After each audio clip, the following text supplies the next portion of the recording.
بنے گی بہشت اس سے دنیا ہماری، یہ پودے نہیں خواب بوئے ہیں ہم نے۔ یہ شعر میں حضرت مولانا قمر الدین فارغ کی نظر کرتا ہوں۔ انہوں نے خواب دیکھا تھا کہ اس بلواہی زمین پہ ایک سرس و ساداب عالیشان ادارہ قائم کریں گے اور عالیشان مسجد قائم کریں گے۔ خدا نے ان کے خواب کو سرمندہ تعبیر کرا۔ This time I am very thankful to Mr. Asad Kabir Khaqan, Maulana Mumtaz Sahab and this Idara for inviting to this pious and Pakiza Majlis. بچوں، میں نے انگریزی کے چند جملے اس وجہ سے پڑھے تاکہ آپ کے اندر ایک حوصلہ پیدا ہو کہ ہمارے جیسا ہی کوئی مولوی نما شخص انگریزی بول سکتا ہے، انگریزی بھی پڑھ سکتا ہے۔ حالانکہ ان جملوں کو پڑھنے کے بعد شاید کوئی ثواب ہم کو نہ ملے، لیکن اگر ہمیں یہ ارادہ ہے، ہمارا یہ عزم ہو کہ اس زبان کو سیکھنے کے بعد ہم دین کی تبلیغ و دعوت کا کام کریں گے، تو یہ انگریزی کی تعلیم بھی آپ کو انشاءاللہ تعالیٰ کار خیر کی جانب لے جائے گا اور اللہ تعالیٰ بڑے اعزاز و اکرام سے نوازے گا اور آخرت میں بھی آپ کو سرخرو کرے گا۔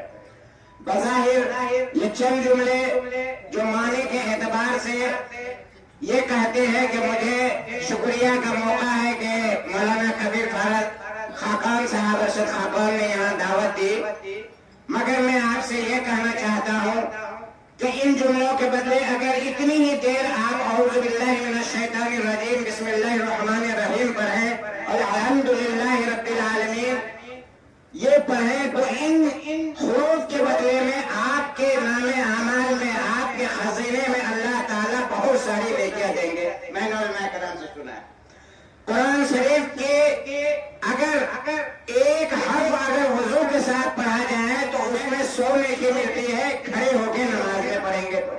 نماز میں اگر ایک حرف پڑھیں گے بیٹھ کے تو 50 نیکی ملے گی، وضو کے ساتھ ایک حرف پڑھیں گے تو 25 نیکی ملے گی، اور خدا نخواستہ وضو کے بغیر آپ پڑھیں گے تو آپ کو 10 نیکی ملے گی۔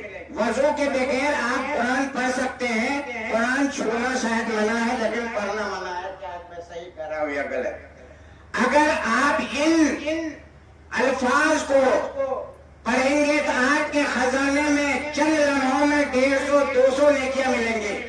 کیا انگریزی پڑھنے والا کوئی لڑکا اگر پوئم پڑھے twinkle twinkle little star how I wonder what you are, کیا اس کو سوال ملے گا؟ نہیں ملے گا۔ آپ پسندیدہ بندے ہیں اللہ کے، آپ خوش نصیب ہیں کہ اللہ تعالیٰ نے آپ کو دین کی تعلیم کے لیے منتخب کیا ہے۔ آپ ایک حرف میں آپ نیکیاں حاصل کر سکتے ہیں، کروڑوں خزانے ثواب کے حاصل کر سکتے ہیں۔ آپ کبھی اسکول کانوینٹ کے بچوں کو دیکھ کر خود کو شرماتے ہوئے نہ محسوس کریں، آپ کو احساس کمتری میں مبتلا ہونے کی ضرورت نہیں ہے۔ آپ کل جنت میں اللہ کے فضل و کرم سے جائیں گے تو اسی لباس میں جائیں گے، سوٹ بوٹ میں کوئی جنت میں نہیں جائے گا، اسی خوبصورت کرتا ٹوپی اس میں جائیں گے۔ اور حدیث میں بھی آپ لوگ سنتے ہوں گے، جو جس قوم کی سبھی اختیار کرے گا اسی کے ساتھ اس کا حشر ہوگا۔ آپ نے اسلامی شرع، اسلامی لباس، اسلامی وضاحت اور اختیار کیا ہے تو اللہ تعالیٰ جنت میں آپ کو لے جائیں گے۔ اور جو عیسائی، نصرانی، یہودیت والے لباس اختیار کرتے ہیں اس کا خدائی حافظ اللہ ہے۔ تو ہمیں عربی میں تعلیم میں بھی مستحکم رہنا ہے اور انگریزی تعلیم بھی ہو سکے تو اس نیت سے حاصل کرنی ہے کہ ہمیں دین کی دعوت و تبلیغ کرنی ہے۔ اللہ تعالیٰ اس ادارے کو شاد و آباد رکھے۔ میں ان بچوں کے لیے ایک شعر پڑھتا ہوں، چھوٹا ہے تو چنو منو گڈو پپو ببلو ہے، بڑا ہوا تو کوئی راضی کوئی غزالی بنتا ہے۔